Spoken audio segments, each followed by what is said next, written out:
Pemerintah DKI Jakarta melonggarkan pembatasan sosial berskala besar dengan kembali ke transisi. Keputusan ini diambil karena adanya perlambatan kenaikan kasus positif. DKI Jakarta kembali menerapkan pembatasan sosial berskala besar PSBB masa transisi mulai 12 hingga 25 Oktober 2020. Gubernur DKI Jakarta Anies Baswedan menyatakan keputusan ini diambil berdasarkan data epidemiologi corona, di mana meskipun ada peningkatan kasus positif corona namun melandai. Hal ini ditandai dengan penurunan kasus COVID-19 di DKI yang menurun dari periode 12 hingga 25 September sebesar 32%. Sebelumnya penambahan kasus positif corona pada periode 29 Agustus sampai 11 September 2020 naik 37%. Sementara di periode 26 September sampai 9 Oktober 2020, penambahan kasus positif corona 22%. Sedangkan penambahan kasus aktif corona di Jakarta periode 29 Agustus hingga 11 September 2020 sebesar 64%. Pada periode 12 hingga 25 September 2020, penambahan kasus aktif sebesar 9%.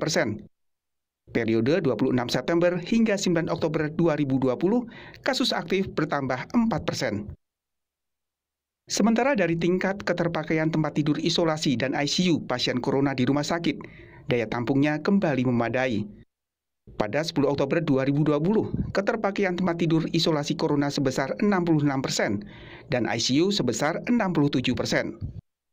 Memang bervariasi ya, 800 sampai 1000 kurang lebih variasi. Tapi kalau kita lihat di situ terjadi pelambatan kasus aktif ya. Dari yang sebelumnya jumlahnya meningkat, sekarang sudah menurun sampai 3,3%. Dan angka kesembuhannya juga meningkat, sudah 82,3%, angka kematiannya menurun 2,2, R0-nya sudah turun 1,07. Ya. Kalau perbandingan dengan kasus aktifnya berapa? Ya, kasus aktif kita di 13.000 ya. Epidemiolog dari Griffith University Australia, Diki Budiman menilai PSBB transisi bukan pilihan yang tepat.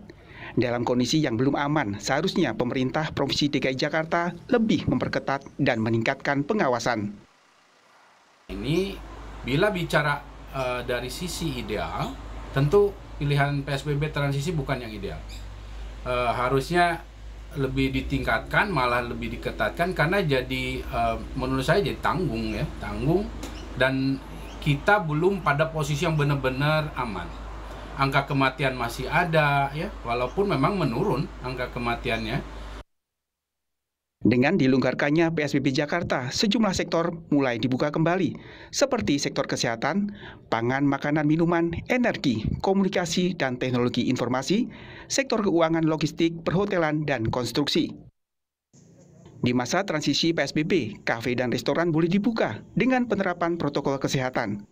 Pengunjung boleh makan di tempat, namun kapasitas maksimal 50% pengunjung. Jarak antar meja 1,5 meter, sementara pelayanan memakai masker, face shield, dan sarung tangan. Sementara taman rekreasi, pusat kebugaran, dan aktivitas indoor diizinkan dengan kapasitas maksimal 25% pengunjung. Tim Liputan Kompas TV. Apa yang harus diperhatikan saat PSBB transisi di DKI Jakarta kembali berlaku? Bagaimana pula memastikan masyarakat tetap melaksanakan protokol kesehatan secara ketat? Untuk membahasnya sudah terhubung saya dengan Dewan Pakar Ikatan Ahli Kesehatan Masyarakat Indonesia, Hermawan Saputra. Pak Hermawan, selamat malam, sehat ya? Pak Hermawan, selamat malam. Tampaknya ada permasalahan komunikasi. Saya coba dulu. Pak Hermawan, selamat malam. Selamat malam, Mbak Sofi. Akhirnya bisa terdengar.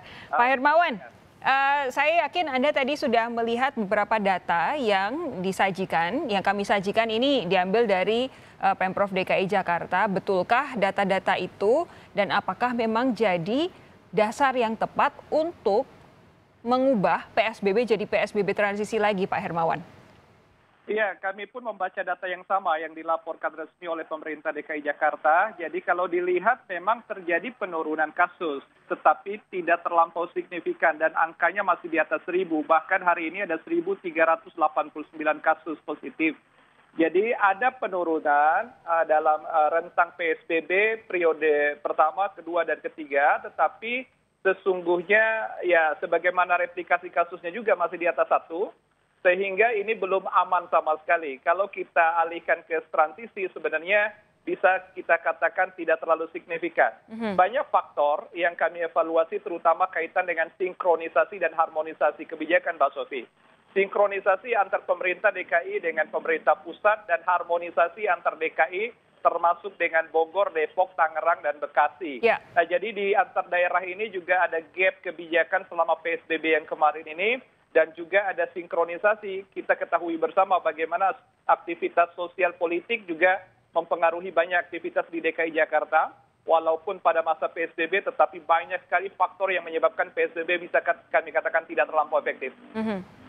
Oke, nah kalau kemudian besok rencananya akan diberlakukan PSBB transisi, apa sih yang sebenarnya harus dipastikan? Atau harus benar-benar dipertimbangkan untuk memastikan PSBB transisi tidak membuat kasus kembali melonjak, Pak Hermawan? Saya ingin menyampaikan antar PSBB dan PSBB transisi itu jauh lebih efektif PSBB. Nah, PSBB transisi itu pengalaman sebelumnya itu banyak sekali terjadi kasus-kasus yang justru naik saat transisi ini. Nah, di saat PSBB saja yang optimal tidak terlampau efektif, PSBB transisi akan mungkin lebih tidak efektif lagi.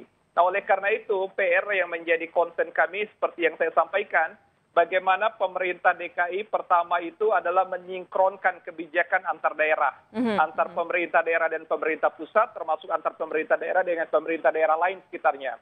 Itu yang pertama. Yang kedua, sejujurnya kapasitas testing di DKI juga sudah di atas rata-rata, tetapi belum optimal juga. Masih banyak laboratorium yang tidak melaporkan hasil, mungkin secara kumulatif nasional juga.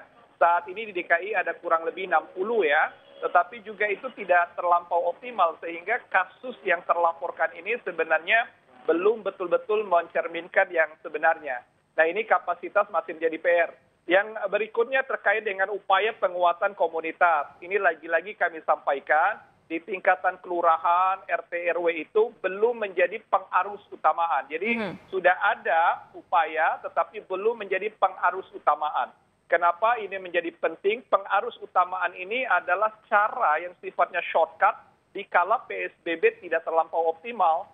Jadi solusinya adalah mengaktifkan semua lini terkecil di tengah masyarakat bila perlu dari, oleh, dan untuk masyarakat. Jadi community based first aid, kira-kira itu yang harus betul-betul dipopulerkan oleh pemerintah.